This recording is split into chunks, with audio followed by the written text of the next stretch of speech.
먼저 본문 말씀 봅니다. 사도행전 16장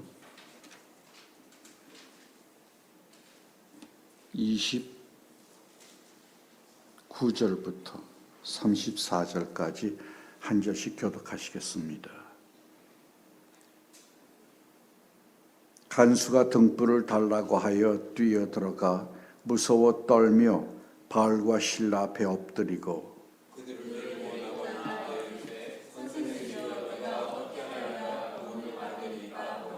이르되 주 예수를 믿으라. 그리하면 너와 네 집이 구원을 받으리라 하고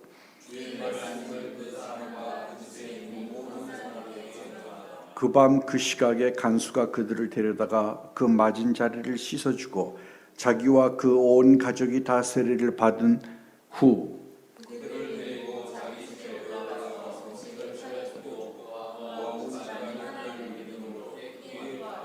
아멘. 미국에서는 5월 둘째 주일을 어머니 날로 지키고 있지요. 우리도 원래 어머니 날로 시작했는데 어버이날로 바뀌었습니다. 랭스턴 슈스라는 사람이 어머니가 아들에게라는 시를 썼습니다. 아들아, 내 말 좀 들어보렴. 내 인생은 수족으로 만든 계단이 아니었다. 거기엔 압정도 널려있고 나무 가시들과 부러진 널빤지 조각들, 카펫이 깔리지 않은 곳도 많은 맨바닥이었단다. 그렇지만 쉬지 않고 열심히 올라왔다. 층계참에 다다르면 모퉁이 돌아가며 때로는 불도 없이 깜깜한 어둠 속을 갔다. 그러니 애야, 절대 돌아서지 말아라. 사는 게 좀 어렵다고 층계에 주저앉지 말아라. 여기서 넘어지지 말아라. 애야, 난 지금도 가고 있단다. 아직도 올라가고 있단다. 내 인생은 수종으로 만든 계단이 아니었는데도. 어머니도 한 인생을 가고 있으면서 자녀에게 한 말씀이었습니다. 히랍의 신화에 그리스의 아테네에 가면은 동상이 하나 있답니다. 그 동상 밑에 히랍어로 글자가 써 있는데 제목은 기회입니다. 찬스. 문답형으로 글자가 써 있는데 그 동상이 어떻게 생겼냐 하면은 머리는 앞부분은 대머리고 머리카락은 뒤에 났답니다. 그래서 왜 당신은 머리 앞은 대머리고 뒤에는 머리가 있습니까? 그랬더니 내가 오면은 잡을 수 없고 뒤에서 잡으면 잡을 수 있다. 제가 좀 말을 잘못했는데 하여튼 기회를 놓치면 못 잡는다, 이제 그런 뜻입니다. 하나님이 사랑과 능력, 지혜 모두 갖고 계시죠. 근데 하나님의 지혜가 얼마나 엄청납니까? 이 온 우주를 창조하셨죠. 꽃 하나를 바라다 보면서도 참 하나님이 경이로워요. 그 모든 걸 창조하셨습니다. 또 하나님의 능력이 얼마나 많으십니까?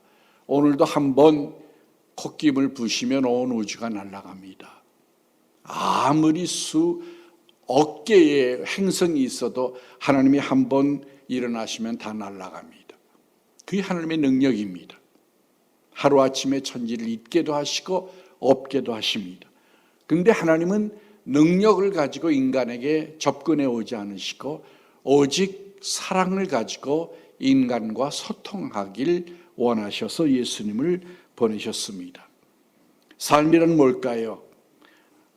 옛날 사람들이 흔히 그런 말을 했어요. 우리 시대는 그 말 많이 듣고 살았는데요. 가늘고 길게 살 거냐, 굵고 짧게 살 거냐, 그런 말 많이 했습니다. 그건 뭐 내가 결정하는 게 아니죠. 사실은 우리가 결정하는 게 아닌데 그런 말들을 하고 살았는데요. 대개 환난이나 어려운 때에는 짧고 굵게 살게 되죠. 위인이 필요합니다. 영웅이 필요하고. 그러나 평화로운 때에는 모두가 다 평범하게 그러면서 행복하게 살게 됩니다. 사실은 그게 축복이겠죠. 임마누엘 칸트는 행복의 원칙은 첫째, 어떤 일을 할 것, 일이 있어야 한다는 거고요. 둘째, 어떤 사람을 사랑할 것, 누군가를 사랑해야 하고 셋째 어떤 일에 희망을 가질 것 그랬습니다. 요즘의 시대는 net, net, net 모든 게 연결되어 있죠. 그리고 new 새로운 걸 추구하죠. 그리고 now 오늘에 집착해서 살아가고 있죠. 거기에 대해서 가정사역자 목사님이 이런 말을 했어요. net, new, now에 대해서 heart, home, hope여야 한다. 그렇게 얘기했습니다. 이상은 높게, 그리고 꿈은 가능하게, 그리고 적응하는 것은 낮추어서 살아야 합니다. 라이너 마리아 릴케가 마리아께 드리는 소녀들의 기도라는 데서 이렇게 읊었습니다. 제게는 조그만 공간이 꼭 필요합니다. 저는 지금 얽매여 있으니까요. 나의 꿈은 자꾸만 좁아져 갑니다. 비단 옷자락 사이로 내가 꽃나무의 높은 곳까지 두 손을 뻗을 수 있는 공간만이 그랬습니다. 꿈은 점점 작아져가고 현실화되고, 그리고 지금 꿈은 손을 들어서 꽃나무가 닿을 수 있을 정도만 족하다 그랬습니다. 여러분 어느 정도의 공간을 원합니까? 100평? 2만 평? 예. 성경은 우리에게 좁은 길을 가라고 얘기하고 있습니다. 아예 예수 믿으면서부터 각오를 해야 돼요. 넓은 건 생각을 하지 말아야 돼요. 좁게 살리라. 좁게 살리라. My world, 내 세계는 무엇입니까? 내 세계는 내가 속한 곳들이죠. 가정, 교회, 친구, 이게 내 세계죠. 내가 사랑하는 사람들. 그러나 내 삶은 뭘까요? My life. 직접적으로 내 삶은 사유와 소유, 가정, 직장 등이지만 간접적으로는 요즘은 어느 신학자가 그런 말을 했어요. 스위치 온. 자기가 원하는 사람에게 스위치를 켠다는 거예요. 또 원하는 정보와 원하는 것 아이템들의 스위치를 켜는 겁니다. 그럼 그게 뭐가 됩니까? 내 라이프가 되는 거예요. 내가 소유하진 않았지만 문화적인 행사를 감으로, 여행을 감으로, 스위치 온을 함으로 내 삶이 되는 겁니다. 하나님 앞에 키르케고르는 단독자로 살아라 그랬습니다. 한국인들의 최대의 맹점, 특별히 부모님들의 맹점, 비교입니다.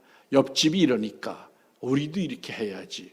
옆에는 그런데 애들에게 야단칠 때도 너 누구누구는 이런데 너는 왜 이래? 이러잖아요. 이게 아주 최고로 나쁜 거죠. 하나님 앞에 홀로 서라. 하나님 앞에 너와 나뿐이다. 하나님이 하시는 얘기입니다. 무비판적으로 새 것을 추구하는 현대에 비판이 필요하죠. 비판, 그게 지성입니다. critical detachment, 그게 지성이라고 그랬습니다. 로마서 12장 1절을 보면 이 세대를 본받지 말고 오직 마음을 새롭게 함으로 변화를 받아 하나님의 선하시고 기뻐하시고 온전하신 뜻이 무엇인지 분별하라 그랬죠. 분별하라. 그러니까 비판을 하면서 살라 그 얘기예요. 무작정 받아들이지 말고 비판을 하면서 살아라. 우리가 추구해야 할 가치들은 뭘까요? 은혜, 평화, 기쁨, 소망, 자유, 행복, 하나님의 뜻, 그런 겁니다. 아브라함을 보세요. 아브라함은요, 부를 추구하지 않았습니다. 뭘 추구했습니까? 하나님의 뜻을 추구했죠. 가라 하면 가는 거예요. 그 다음에 또 옮기라 하면 옮기는 거예요. 하나님의 뜻만 추구한 게 아브라함의 생애고 그의 믿음입니다. 그랬더니 하나님이 뭘 줬어요? 재산도 함께 줬죠. 부자였죠. 그리고 그때는 집을 수호하는 사람도 있었으니까 318명이나 되는 사람들도 있었습니다. 하나님이 창조하신 두 제도, 직접 창조하신 건 가정과 교회입니다. 둘 다 사랑이 밑바닥이고 희생이 밑바닥이며 무료입니다. 교회도 가정도 하나님도 다 무료입니다. 하나님이 엄청난 은혜들을 많이 주시는데 하나님은 절대로 돈을 바꿔주지 않습니다. 무료입니다. 요한복음 5장 17절에 보면 내 아버지께서 이제까지 일하시니 나도 일한다고 그랬습니다. 하나님은 일하시는 분입니다. 육의 만족이 있고 정신의 만족이 있고 영의 만족이 있습니다. 우리는 무슨 만족의 차원에 살고 있습니까? 먹고 마시는 거 추구하면 육의 만족이죠. 문학과 예술, 가치를 추구하면 정신의 만족이죠. 그러나 우리의 영이 신령해져서 하나님을 발견하게 되고 하나님의 영이 우리 안에 거하시면 우리가 거룩한 삶을 살게 될 겁니다. 천년을 하루같이 하루를 천년처럼 사시기 바랍니다. 원래 이 말은 베드로가 예수님이 재림하는 것을 기다리던 초대교인들이 예수님이 안 오시니까 그 재림이 늦어지는 데 대한 파루지아라고 그러죠. 오시는 재림, 늦어지는 데 대해서 쓴 말입니다. 여러분은 아주 행복할 때 뭘 느껴요? 이대로 살았으면, 그렇죠? 이렇게 살았으면. 전 나이가 드니까요, 가끔 그런 걸 느낄 때가 있었어요. 오늘 같으면 좋겠다. 죽어도 좋겠다. 예를 들면요, 그런 생각을 갖게 됩니다. 길다고 행복이 아니잖아요. 그렇잖아요. 감옥에서 평생을 보냈다. 그게 무슨 의미가 있어요? 그건 아니잖아요. 하루를 살아도 정말 만족하고 행복한 날, 가슴이 벅찬 날, 춤추고 싶은 날이 있다고 하면 그게 그 하루를 천년처럼 살아야죠. 얼마나 아까운 하루예요. 그런 하루는 천년처럼 길고 또 길게 살아야 합니다. 부지런한 사람들은 하루를 25시간 산다고 그러잖아요. 남보다 더 뛰고 더 많은 일을 하고 더 귀한 생각들을 하며 사는 겁니다.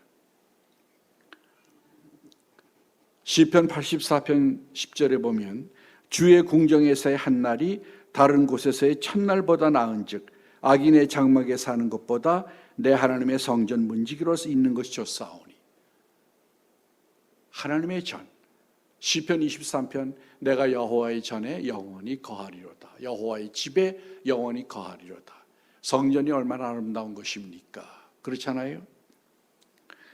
토마스 월터라는 사람이요, 솜톤이네, 미안합니다. 와일더라는 사람이 Our Town이라는 작품을 썼어요. 플래처상을 받은 작품인데요. 거기에 이제 맨 마지막에 뭐가 나오냐 하면 공동묘지가 나와요. 그리고 젊은 여자 주인공이 그 묘지에 이제 죽어서 묘지로 갔다가 다시 자기 세계로 돌아와 보는 거예요. 살던 세계로. 근데 아버지, 어머니 다 옛날 살던 모습 그대로 사는 거예요. 정신없이 바쁘고 학교 갈 때 얼마나 바빠요. 애야 뭐 일어나라, 뭐 씻어라, 먹어라, 뭐 이거 챙겨가 가라, 정신없잖아요. 그런 모습들을 타임머신처럼 옛날 모습을 보게 되는 겁니다. 그러면서 뭘 느끼냐면 너무 빨라. 또 하나는 이런 줄 몰랐어. 우리가요 바삐 살다 보면은요 귀중한 시간들 다 놓쳐버려요. 이 정말 귀중한 시간인데요 그걸 놓쳐버리는 거예요. 그렇게 어머니가 예쁜 것도 몰랐어요. 옛날에는요 어머니 예쁜 거 볼 시간이 없잖아요. 어머니 참 예뻐요. 그걸 비로소 고백하는 거예요. 뭐가 돼가지고 죽어가지고 다시 돌아와서 그걸 느끼게 됩니다. 헬런 켈러는 내게 사흘에 눈을 볼 수 있는 시간이 주어진다면 그런 얘기를 했습니다.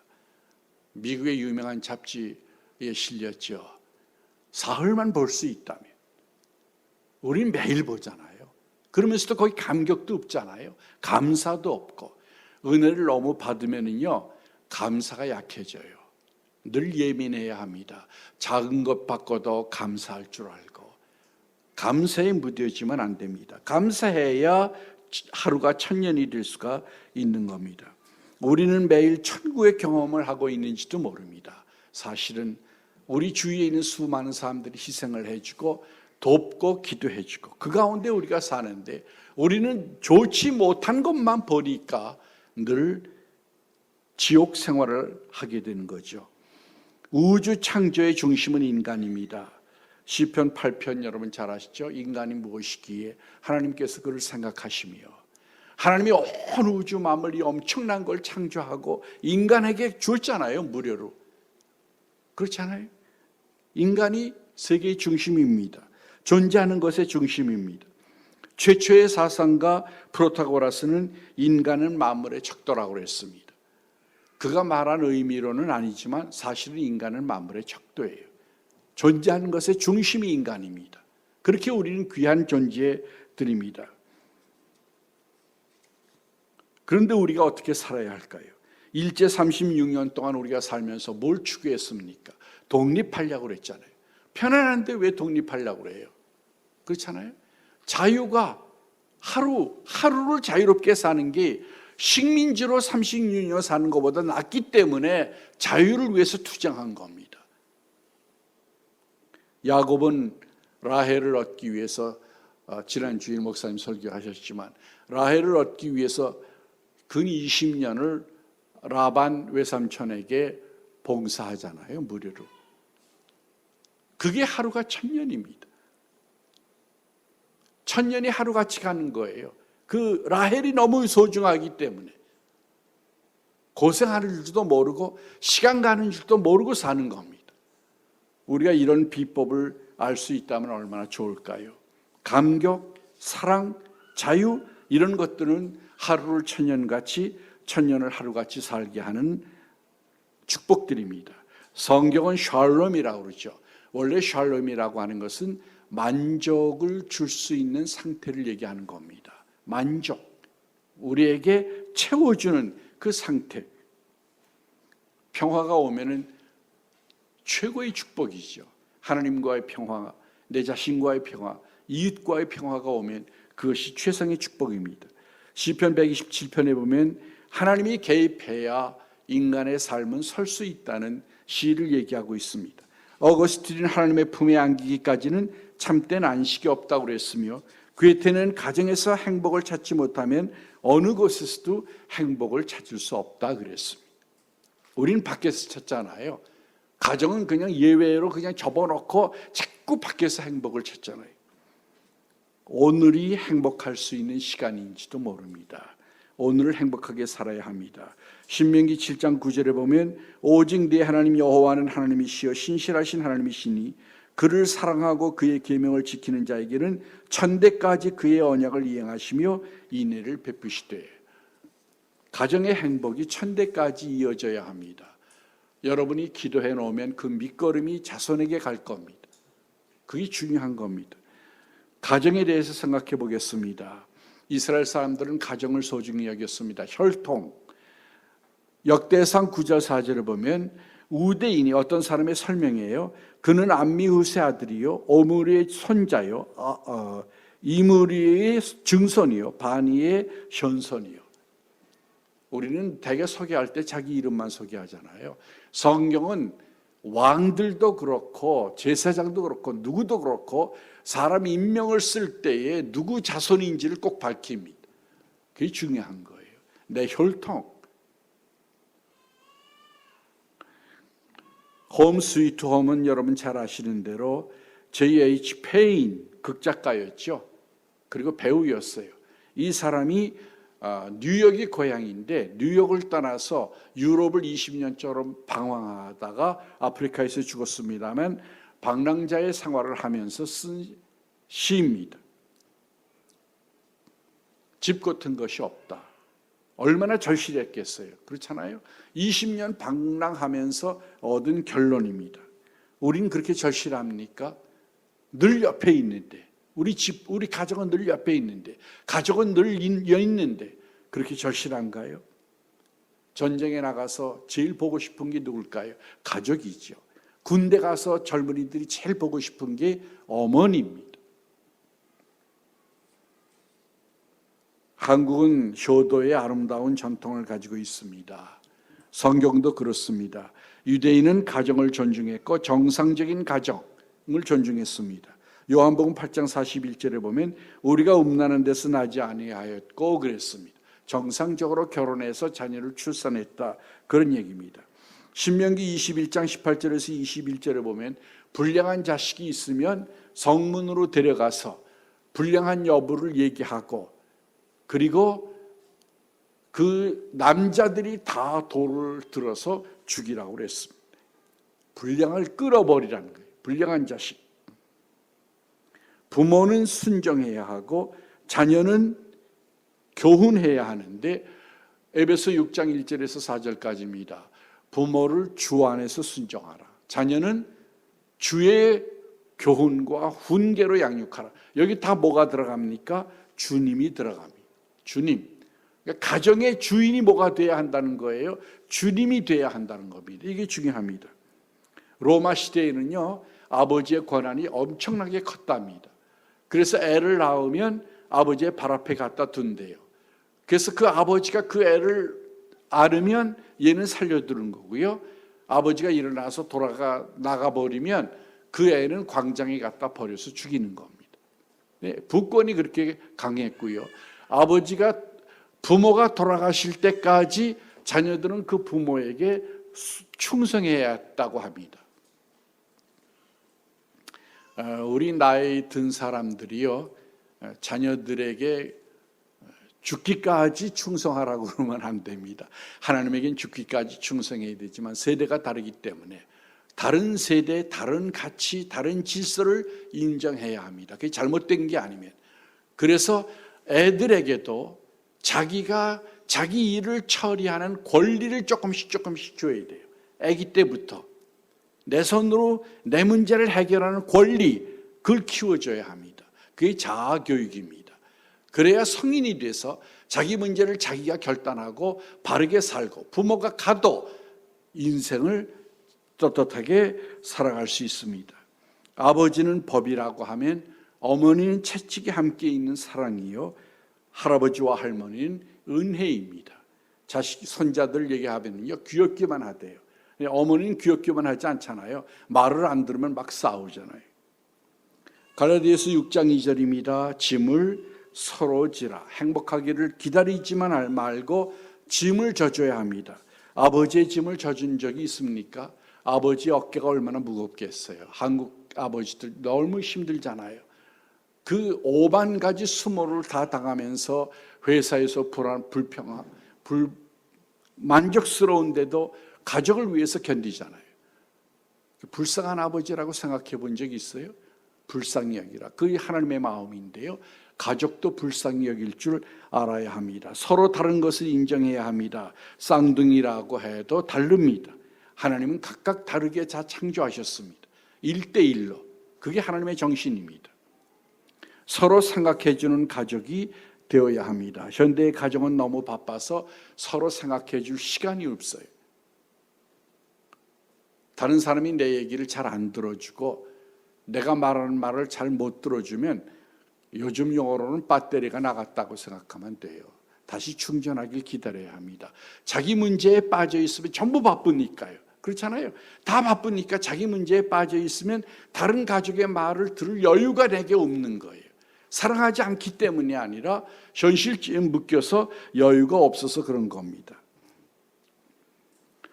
어린이는 필요와 요구가 충족되면 행복하죠. 주면 됩니다. 그러나 성인이 되면 함께 있어야 행복합니다. 그래서 미국의 유명한 잡지에서 행복한 가정 6가지를 들었는데요. 그 중에 하나가 한 공간에 있는 거예요. 옛날에는 개념이 조금 달라서요. 함께 뭔가를 하는 거였어요. 지금은 그게 안 되잖아요. 각각 다른 것들을 다 하니까 한 공간에 있는 거. 거기서 행복을 느낀다고 그랬습니다. 책임도 함께 져야 하고 성장도 함께 해야 합니다. 가정은 함께 인간이 되어져 가는 공동체입니다. 여기 어머님이 시에서 얘기했듯이 어머니도 인간이 되어가는 거예요. 어머니도 어머님의 인생이 있어요. 저는 제 어머니를 생각하면서 제 어머니는 아버지가 일찍 돌아가시고 저만을 위해서 살았거든요. 그리고 저를 다 키우고 전도사님이 그렇게 하고 싶었는데 그걸 못하다가 저를 다 키우고 나서 이제 신학을 해가지고 전도사가 됐어요. 그러니까 자기 인생이 우리 한국 사람들은 거의 없잖아요. 자식이 자기 인생이잖아요. 그러나 사실은 각자의 인생이 다 있는 겁니다. 그걸 함께 가정이 인정하고 도우면서 나아가야 합니다. 하나님의 부르심을 향하여 가는 겁니다. 데살로니가전서 4장 3절에 보면 하나님의 뜻은 이것이니 너희의 거룩함이라고 그랬습니다. 우리 가족을 부르신 이유도 거룩함입니다. 거룩한 가정. 유대인들이 음란한 데서 나지 않았다 하는 것처럼 거룩한 가정이 되어야 합니다. 네 번째로 가정 더 높이. 스폴전 유명한 설교가죠. 이렇게 말했습니다. 가정이 하나님의 말씀에 따라 지배될 때 천사들은 그들과 동거하며 그들의 식구가 될 것이다 그랬습니다. 어떤 목사님이 이런 글을 썼어요. House, Home, Temple. 먼저 집이 되어야 하고, 그러니까 사람들이 거할 공간이 되어야 한다는 얘기죠. 그 다음엔 Home, 서로를 아껴주는 가정이 돼야 하고, 집만 있다고 가정이 되는 건 아니잖아요. 그 다음에 마지막으로 Temple, 성전이 돼야 한다. 우리들의 집은 성전까지 가야 온전한 가정이 되는 겁니다. 요 옆에 신천 장로교회가 있는데요. 거기 원로 목사님인 오창호 목사님이 저와 영락교회에서 한 부서에서 일했던 분이에요. 제가 모시고 있던 분인데 그분의 표어가 뭐였냐면 가정 같은 교회, 교회 같은 가정입니다. 잘 이해하기 힘들죠? 그런데 그게 옳은 말입니다. 자녀를 키울 때 부모가 서로 합의되지 않으면 실행하지 말라, 그런 교훈이 있어요. 대개 남자들이 일방적으로 하기가 쉽잖아요. 뭘 결정하고 자녀에게 시행할 때 부부가 의견이 다르면 홀드하라 그 얘기예요. 그래서 둘이 디스커션을 하고 의견이 일치를 보면 그때 그걸 자녀에게 시행하라. 행복해지려면 고결한 목표가 있어야 합니다. 그리고 멋진 인간이 되어야 합니다. 그래야 행복합니다. 우리는 자꾸 뭘 소유하고 뭘 갖다가 얻으면 행복한 줄 아는데요. 그건 큰 착오입니다. 먼저 내가 어떤 존재가 되느냐가 행복 여부를 가늠합니다. 성경을 읽어야 하고 서로 도와야 하고 골방을 가지고 있어야 합니다. 골방이 없는 가족, 성전이 아닌 가족, 그건 행복하지 못합니다. 가정은 사랑이요 육의 최고의 기관이지만 교회는 믿음과 영의 최고의 기관입니다. 그러므로 가정이 교회 같으면 그러면 더 이상 바랄 것이 없습니다.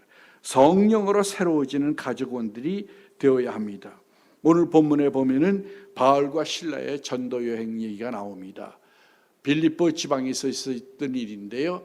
둘이 체포되어 가죠. 그래서 감옥에 갇힙니다. 그래서 특별히 아주 특별한 아주 더 밀실에 갔다가 둘을 갖다 가둬놨어요. 밤에 12시 미드나이트, 밤에 하나님을 찬송하고 기도합니다. 바울과 실라가. 어려운 일이죠. 그때에 지진이 일어나면서 그 사람들의 매였던 게 다 사슬이 풀어집니다. 그러니까 간수가 자결하려고 그러죠. 다 도망간 줄 알고. 그랬더니 바울이 우리 여기 있다. 그래서 그 간수가 너무 놀래가지고 선생들이여 우리가 어떻게 하면 되겠습니까? 그랬더니 주 예수를 믿어라. 그리하면 너와 내 집이. 왜 여기 집을 붙였을까요? 너와 그러면 끝이잖아요. 너와 네 집이 구원을 얻으리라. 가족은 한 유니트, 한 운명 공동체입니다. 함께 가는 겁니다. 구원도 함께 받아야 합니다. 하나의 유니티입니다. 삭개오 때 보면은요, 삭개오가 예수님 만나가지고 회개하니까 예수님 뭐라고 그러셨어요? 구원이 이 집에 이르렀다. 이 집에 이르렀다. 노아 때 여러분 잘 아시죠? 노아 한 명이 의로웠는데요. 노아를 살리기 위해서 그의 가족 전부를 배에 태웁니다. 라합 기생 잘 알죠? 이스라엘이 여리고를 정탐했을 때에 도왔던 사람입니다. 그와 그의 가족 전부가 빨간 줄을 매었기 때문에 살아나게 됩니다. 한 사람 때문에 가족이 삽니다. 가족 때문에 한 사람이 살지만 한 사람 때문에 가족 전체가 살기도 합니다. 아마 여러분에게 그 운명 공동체의 사명이 있는지도 모릅니다. 이스라엘 역사에 보면 아간 얘기가 나오죠. 아간. 여리고를 공격할 때 큰 성이었는데 하나님이 하라는 방법으로 해서 성공하잖아요. 그 다음에는 아이성을 만났는데 그 조그만 성이니까 사람들이 이거 군대 조금만 보내도 되겠습니다. 그런데 실패했습니다. 왜냐하면 여리고 성 때의 전리품을 취하지 말라고 그랬는데 아간이 너무 금, 은, 옷들이 좋으니까 그걸 숨겼다가 한 사람의 잘못이 민족에게 간 겁니다. 공동체다 그 얘기입니다. 공동체. 함께 지는 짐입니다. 우리는 하나님 앞에 쓰임받는 공동체들입니다. 초대교회를 보세요. 가정교회였습니다. 가정교회. 찬송가 559장에 보면 우리가 불렀죠. 하나님 아버지 모시고 살고 사철의 봄바람이 있고 아버지는 사랑 동기는 사랑 기쁨 서름 함께하고 초가 산간도 천국이며 먹고 마시는 것이 낙원이다 그랬습니다. 결론을 말씀드립니다. 하나님의 부르심에 응답하는 가정이 되기를 바랍니다. 모든 지고한 선은 거룩함에 통합니다. 모든 사랑은 아가페에 통하고 모든 덕목들은 거룩함으로 통합니다. 거룩이 없는 덕은 잘못된 겁니다. 남자들은 거룩한 손을 들고 기도하라고 그랬습니다. 힘쓰기 좋아하지 말고 기도하고, 여자들은 얼굴 가꾸고 옷 가꾸려고 하지 말고 덕목으로 자신을 치장하라고 그랬습니다. 집에서 자녀들이 자기 어머니가 덕행에 힘쓰는 걸 보면 더 많은 것을 배우게 될 겁니다. 로버트 브라우닝은 행복한 가정은 미리 누리는 천국이다 그랬습니다. 성경은 아무것도 염려하지 말라고 그랬습니다. 요한복음 14장에는 내가 예배하러 간다 그랬습니다. 오늘의 세상에서는 아무것도 염려하지 말라. 천국 오는 세상에 대해서는 내가 예배하러 간다. 그러니까 여러분에게 염려가 없습니다. 아까도 말씀드리는 것처럼 감격과 불쌍히 여김이 있는 가정이 돼야 합니다. 아버지 어머니 당연해. 그 생각이 제일 무서운 생각입니다. 아버지가 내게 뭐 한 거 있어요. 애들이 하는 말이죠. 그게 가장 잘못된 생각입니다. 마지막 즐거움이 뭘까요? 목사님도 계시는데 대단히 죄송합니다만 제가 이제 70에 가까우니까 마지막 즐거움. 그 예술의 전당에서 뭐 해요? 함께 가요. 제 아내가 그럽니다. 못 가요. 피곤하니까요. 못 가거든요. 옛날에 그냥 따라다녔죠. 뭐 국립극장, 예술의 전당 뭐 다 다녔죠. 그게 안 됩니다. 그럼 뭘 추구하게 됩니까? 마지막 즐거움은 기도, 하나님과의 교제, 그거더라고요. 그게 인생의 결론인가 봐요. 그러므로 우리들의 가정은 바로 그런 가정이 돼야 하지 않겠는가. 기도 소리가 울려 나오는 가정, 그 가정은 결코 망하지 않을 겁니다. 모니카가 성전에 가서 울면서 기도를 할 때 그 감독 암브로스가 와서 그랬다고 그러잖아요. 왜 이렇게 웁니까? 그러니까 내 아들이 어거스틴이죠. 내 아들이 이단에 빠졌습니다. 그랬더니 그때 암브로스가 유명한 말을 합니다. 눈물로 기도한 자식은 망하지 않습니다. 기도하시겠습니다. 사랑의 아버지 하나님 감사합니다. 저희들을 구원해 주시고 저희들에게 좋은 가정 주신 것을 감사합니다. 저희들에게 좋은 가족을 주셨지만 우리가 그들을 고맙게 생각하지 못한 것을 회개합니다. 하나님 저희들을 용서해 주시고 우리 가정이 성령을 모신 천국이 될 수 있도록 축복하여 주시옵소서. 예수님의 이름으로 감사하고 기도합니다. 아멘.